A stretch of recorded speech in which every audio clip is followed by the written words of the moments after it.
dirai parce que Dieu m'a dit, il faut que je lui parle à lui la personne et je lui dise. Il est dans la politique. Je lui Il est dans la politique. Je lui dirai. Il est dans la politique.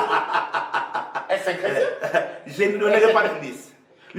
Pour être président de la République, Dieu n'a pas besoin de mettre quelqu'un chrétien. Je vous ai dit ici, il a appelé Cyrus Mouan, ce n'était pas un enfant d'Israël. Voyez-vous, le problème de la nation est bien plus vaste. Le problème, c'est une question de cœur. Quelqu'un qui peut aimer le pays et travailler pour le pays. Donc, ce sera... Bon, bref, je ne vais pas entrer dans... Donnez-nous un indice. On va garder ça sur parole. Donnez-nous un indice. Non. Donnez-nous un indice. Quand nous serons au bureau, je te dirai. Oh.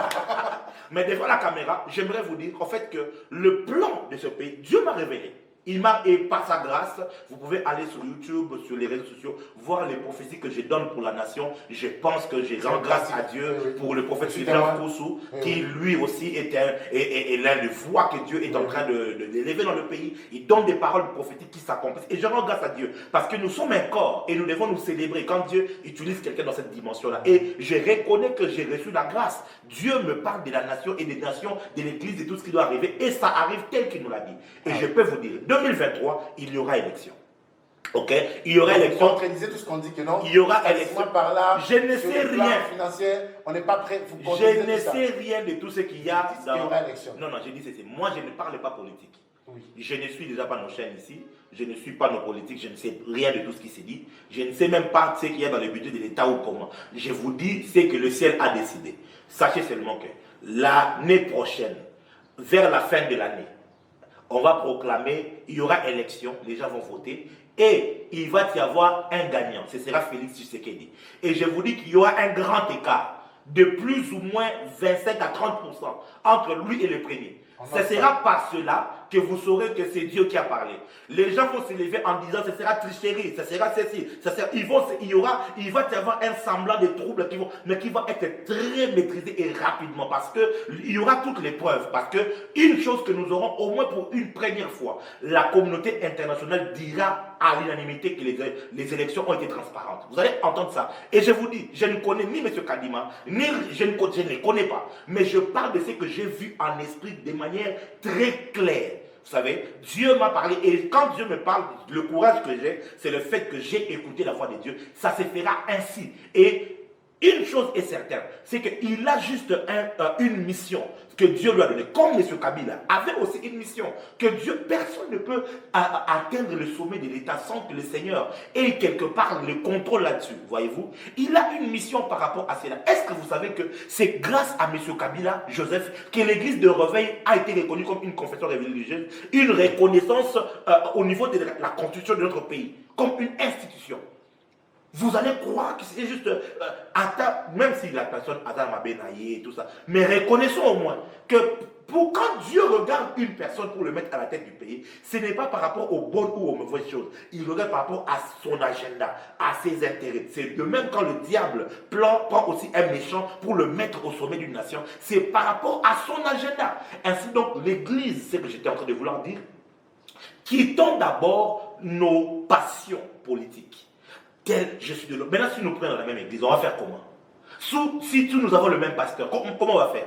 Quittons les passions politiques. Transcendons, entrons dans les spirituels. Voyons les intérêts de la nation que Dieu est en train de poursuivre. Nous avons une guerre que vous ne savez pas. La franc-maçonnerie cherche à contrôler le pays. Et je dois le dire clairement comme ça. Et ils veulent ériger un grand temple ici à Kinshasa. Un grand temple.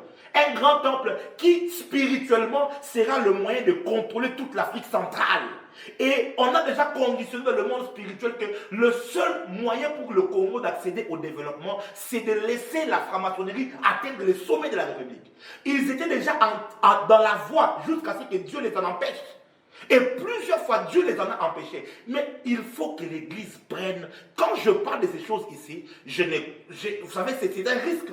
Mais quand j'en parle, c'est pour réveiller les chrétiens, pour se dire arrêtons de la distraction, arrêtons la distraction. Parce qu'un jour, nous risquerons de nous réveiller, il y aura des obélisques partout. devant la Banque centrale, devant le Parlement, devant la présidence. Il y aura des obélisques dans tous les endroits stratégiques. Et comme c'est là, les forces de ténèbres commenceront à prendre le contrôle du pays et de la ville. Alors réveillons-nous. Pendant que nous dormons, là-bas à Kolwezi, ils prennent du terrain. À Lubumbashi, ils prennent du terrain. Les loges sont en train de se multiplier sur des hôtels qui sont en train de pulluler ici dans la ville de Kinshasa. Ils prennent du terrain. Cependant, nous sommes en train de nous battre. Sextape. Oh, tel pasteur et tel pasteur se battent. Oh non, ils se entendus. Oh, tel Aboakelimboa qui est là. Et on est que dans la distraction. Et très bientôt, on sera en train de pleurer comme on a vu. Mais c'est que le père avait dit on risquera de pleurer. Notre pays sera basculé par le monde de ténèbres totalement. Lèvons-nous et prions parce que la prière fervente du juste a une grande efficacité. Vous avez ouvert une parenthèse qui était ma prochaine question. Vous êtes vraiment prophète, je confirme parce que vous anticipez mes questions. Vous avez parlé de quelque chose que j'allais dire. Vous reprochez au peuple de ne pas, ou aux gens qui disent que, les traiteurs disent que non, les prophètes, même Simboka, on dirait les pasteurs en général. Mais n'est-ce pas que les mouvements des réveils ont perdu une certaine crédibilité à cause des scandales, sextape, tout cela? Est-ce que c'est vraiment facile d'empêcher les gens d'en parler pendant que les pasteurs sont auteurs de plusieurs buzz, pas seulement scandales, où ils ne s'entendent pas, et tout cela est mis sur la place publique, comme vous avez fait sur une nation, sur la nation. Qu'est-ce qu'il faut faire pour arrêter cela? Déjà, il faut savoir que les scandales n'ont pas commencé aujourd'hui. Les scandales n'ont pas commencé non plus avec les pasteurs ou avec l'église. Les scandales, il y en a partout. Mais tout dépend de celui qui veut utiliser les scandales selon les buts qu'il veut atteindre. Ça, c'est quelque chose qu'il faut déjà bien savoir. Okay? Deuxième chose, il faut savoir aussi que la quantité de scandales qu'il y a est moindre par rapport à la quantité des exploits de Dieu qu'il fait sur la nation. Mais à qui ça profite de mettre en exergue les scandales qu'il y a? Il faut savoir. Et c'est là que vous allez vous rendre compte du combat dans lequel nous sommes. Ça profite à certaines personnes qui tendent à décrédibiliser ou à discréditer l'Église dans l'opinion publique. Je vous ai dit quelque chose peut arriver, et ça arrive, nous sommes des humains, ça arrive partout. On a vu ici récemment le scandale qu'il y a eu avec les prêtres sur les dossiers des enfants pédophiles et tout ça, des prêtres en France qui ont été condamnés aux États-Unis, ainsi de suite. Est-ce que ça fait autant de buzz? Est-ce qu'on en a parlé comme ça? Qui a étouffé cela? Pourquoi est-ce qu'on n'a pas fait? Parce que vous allez vous rendre compte que la plupart de ceux qui gèrent, au monde, il est catholique quelque part. Et il protège les intérêts de son église. Maintenant, quand c'est un pasteur, qui est celui qui met plus de l'huile dans le feu? Vous allez vous rendre compte que non, il y a une force, quelque part, qui tend à discréditer l'église pour l'affaiblir. Voyez-vous, parce qu'il n'y a pas que des scandales qui arrivent, il y a tellement de choses qui se font. Le pasteur Marcelo Tonassi a un orphelinat où il prend soin des enfants albinos. Qui en parle? Qui en parle? Il y a beaucoup de personnes qui font beaucoup d'autres bonnes œuvres. Il y a des pasteurs qui ont des formations, qui font tellement de bonnes choses et tout ça, mais qui en parlent? Pourquoi est-ce qu'on n'en parle pas? Sans compter de tous les miracles, de tous les âmes gagnées, de tous les exploits. Qui en parle? C'est parce que l'Église n'a pas encore compris que nous sommes dans une guerre. Et dans une guerre, nous devons apprendre à célébrer ce que Dieu fait avec nous, à célébrer les œuvres pour relever la foi. Quand nous nous taisons, l'ennemi va prendre les petites erreurs, les toutes petites, alors les infimes petites erreurs qu'il va prendre et qu'il va accentuer pour faire croire à l'opinion qu'il n'y a que ça, alors qu'il n'y a pas que ça. Et pourquoi vous avez l'impression que je suis en train de ne pas vous répondre clairement à ce genre de questions? C'est parce que je ne suis pas engagé par Parole TV pour parler d'une autre chaîne de télévision. Imagine que le boss du Parole TV, Madame Moussas qui est à la maison, la boss lady, elle est là comme ça et puis elle voit son journaliste Yannick Moussas qui commence à parler de l'autre chaîne. Oh non, mais moi je n'étais pas engagé pour parler de la chaîne, j'étais engagé pour parler de Parole TV. Quand je viens à la télévision, je viens parler de Jésus-Christ.